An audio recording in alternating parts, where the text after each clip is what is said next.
जब आपकी बेटी है, वो बड़ी होगी, वो अल्लाह ना करे वो हमारी बेटी है, वो किसी गलत रास्ते पे चल पड़ती है, तो कौन जिम्मेदार उसका?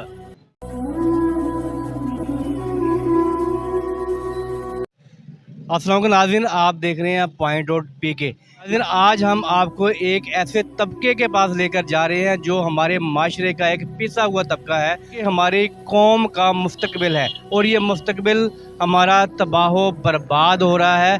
और इनको नशे की एक ऐसी लत लग चुकी हुई है कि ये नौजवान अब बेराह रवी का शिकार हो चुके हैं और नशे जैसी लानत का शिकार हो गए हैं। इस वक्त मैं मौजूद हूँ साहिवाल की फूड स्ट्रीट पे। मेरे पीछे मेरा कैमरा में अगर आपको दिखाए तो ये आइडियल बेकरी है। आइडियल बेकरी के बिल्कुल ये साथ ये मजदूरपुली को रोड जाता है, उसी तरफ जो रोड है ये गुजर हाते की तरफ जाता है। तो इस रोड के ऊपर पूरा रोड मजदूरपुली से लेके गुजर हाते तक आपको इस पूरे रोड के ऊपर सिर्फ और सिर्फ नशई हजरात ही मिलेंगे।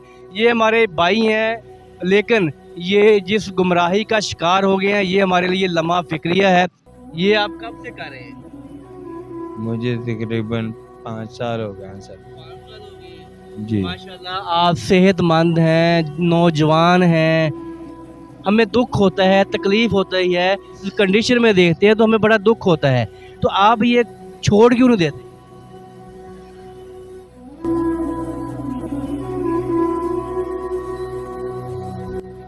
कोशिश करेंगे कि छोड़ दें।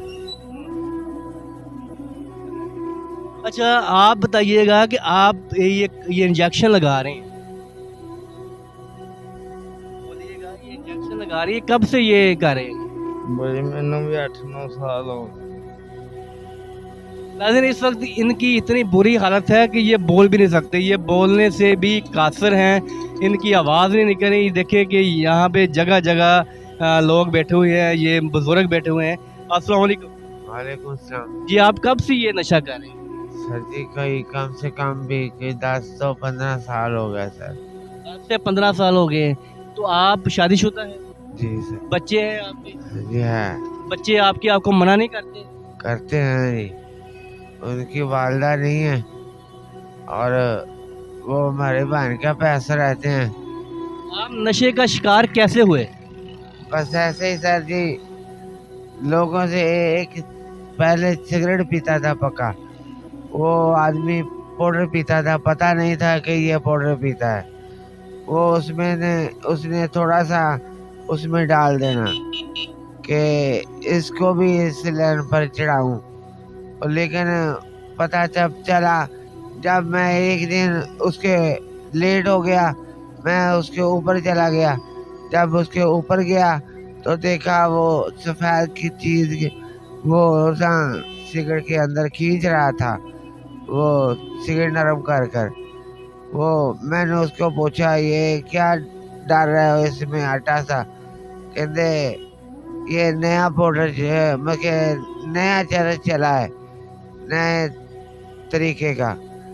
तो ओ और वाकई देखा, वो जब असली सिगरेट बनाना तो वो सारे को नशा उतना ना होना, जब उसने सिगरेट बना के लाना तो पीना तो वो नशा सानू ज़्यादा होना।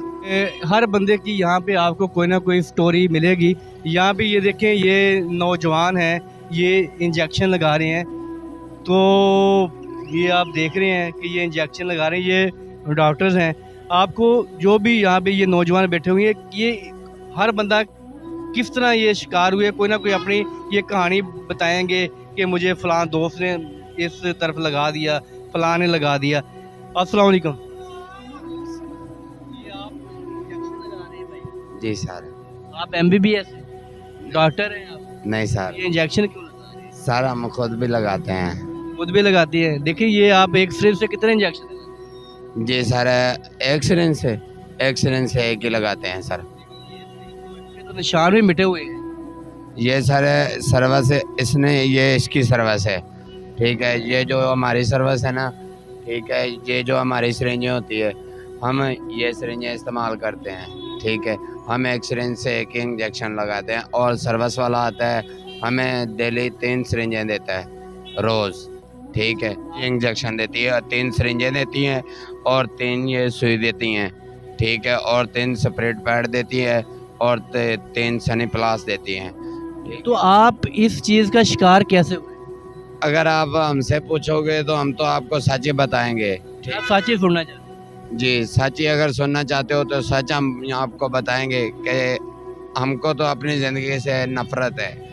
ٹھیک ہے. کیوں؟ دوسرے لوگوں کا پتہ نہیں ہے. کیوں نفرت؟ سر مجھے اس لیے نفرت ہے کہ میری والدہ محترمہ ہیں وہ بھی فوت ہو چکی ہیں اور والد صاحب ہیں وہ بھی فوت ہو چکے ہیں. ٹھیک ہے. اور میرے بہن بھائی ہیں, میرے 4 بہنیں ہیں میری. ٹھیک ہے. وہ اپنے اپنے گھر والے ہیں. ٹھیک ہے. 2 میری بیٹی ہیں, 1 میرا بیٹا ہے. ٹھیک ہے. خود میں دل کا مریض ہوں. میں بازاروں میں نعتیں پڑھتا ہوں, نعتیں پڑھ کے اپنا گھر کا سرکٹ چلاتا ہوں. ٹھیک ہے. اور یہ جو ہے ٹھیک ہے یہ اس لیے لگاتا ہوں کہ یہ پتہ بھی ہے کہ یہ لگانے سے زندگی کم ہوتی ہے. ٹھیک ہے. آپ کو بتا دیا کہ زندگی سے نفرت. نہیں, آپ کی جو بیٹی ہے جی کیا جب اس نے بڑی ہونا ہے اس کے کچھ فرائض ہیں آپ کے اوپر؟ آپ کا جو بیٹا ہے اس کے کچھ فرائض ہیں آپ کے اوپر, آپ کی کچھ ذمہ داریاں ہیں, تو آپ اپنی ذمہ داریوں سے بھاگ رہے ہیں؟ نہیں سر. بھاگ رہے ہیں نا, اس لیے تو آپ کہتے ہیں کہ میں چاہتا ہوں کہ میں تو ویسے ہی اپنے آپ کو ختم کر, جی یہ کہتے ہیں نا. تو ان کے جو ذمہ داریاں وہ کون پوری کرے گا؟ وہ بھی ذمہ داریاں جب اگر آپ جو کام کر رہے ہیں, اللہ نہ کرے آپ کی بیوی ہماری بہن ہے, وہ کسی غلط راستے پہ چل پڑتی ہے تو کون جواب دے ہوگا اس کا؟ ظاہر بات ہے. آپ کی بیٹی ہے وہ بڑی ہوگی, وہ اللہ نہ کرے وہ ہماری بیٹی ہے, وہ کسی غلط راستے پہ چل پڑتی ہے تو کون ذمہ دار اس کا؟ ظاہر بات ہے. وہ اس لیے عزت تو ہماری. اس لیے یہ خیال دل سے نکال دو کہ میں خودکشی کرنی ہے. ٹھیک ہے جی, مرنا چاہتا ہوں, نہیں مرنا نہیں ہے, آپ نے جینا ہے اپنے بچوں کے لیے, اپنے قبیلے کے لیے, لیکن آپ یہ کوشش کرو کہ اس لعنت سے بھی چھٹکارا حاصل کرو, اس کو بھی چھوڑنے کی کوشش کرو, کیونکہ آپ کے اوپر ذمہ داریاں ہیں. وہ ایک جو آج ایک بچی ہے وہ ایک عورت ہے. بالکل, کیوں نہیں. ٹھیک ہے. آپ مجھ سے وعدہ کرو کہ یہ چھوڑو گے آپ. انشاءاللہ بہت جلد چھوڑیں گے. انشاءاللہ میں آپ سے وعدہ کرتا ہوں. بات سے آپ اتفاق کرتے ہیں؟ جی بالکل, کیوں نہیں. اذان ہو رہی ہے, اللہ گواہ ہے, میں آپ کے ساتھ وعدہ کرتا ہوں انشاءاللہ بہت جلد ہم اس کو چھوڑ دیں گے. اپنے بچیوں کے لیے چھوڑ دیں گے کہ چلو ہم اپنے لیے نہیں تو اپنے بچوں کے لیے ہم زندگی جئیں گے, کہ ان کے لیے وسیلہ بنیں گے. ناظرین, اگر ہماری بات سے کوئی 2-4 دوست اس غلط کام سے, اس برے کام سے ہٹ جاتے ہیں تو یہ بھی ایک بہت بڑی نیکی ہے, بہت بڑا کام ہے. ہماری تو یہی کوشش ہے کہ یہاں پہ یہ جتنے بھی لوگ یہ غلط کام کر رہے ہیں, یہ نشہ وغیرہ کی عادت میں پڑے ہوئے ہیں, یہ غلط کام نہ کریں. یہ بہت ہی غلیظ کام ہے. ہر بندے کے اوپر کوئی نہ کوئی ذمہ داریاں ہیں. کسی کو اپنے گھر کا بوجھ اٹھانا ہے, کسی کے بیٹیاں ہیں, کسی کا بیٹا ہے, کسی کا بھائی ہے. ٹھیک ہے. اب یہاں پہ یہ دیکھیں, یہ بھائی ہے, یہ بتا رہے ہیں کہ اس نے صبح کا انجیکشن اتنی ہیوی ڈوز لے لی ہے کہ یہ صبح کا سویا ہوا ہے, اس کو کوئی ہوش نہیں ہے. اب یہاں پہ کافی لوگ تھے, وہ ہمیں کیمرے کو دیکھ کے یہاں سے بھاگے ہیں, تو نکل گئے ہیں کہ ادھر ادھر ہو گئے ہیں. تو ابھی یہ اور کچھ ٹائم تک یہاں پہ پورا روڈ جو ہے یہ نشیوں کے اماجگا بن چکا ہوگا. یہاں پہ نشئی لیٹے ہوئے ہوں گے, ہر بندہ جو ہے وہ نشہ کر کے لیٹا ہوا ہوگا. ناظرین, نشہ ایک لعنت ہے. ہماری نوجوان نسل جو ہے ہمارا مستقبل ہے, اور ان کو ان نشہ والی چیزوں سے پرہیز کرنا چاہیے, اور ایسی محفلوں سے دور رہنا چاہیے جہاں پہ یہ نشہ ہوتا ہے, یہ نشہ بکتا ہے, یہ نشے کے عادی لوگ ہیں. بہت شکریہ. اگلی ویڈیو میں دوبارہ حاضر ہوں گے, تب تک کے لیے اللہ حافظ.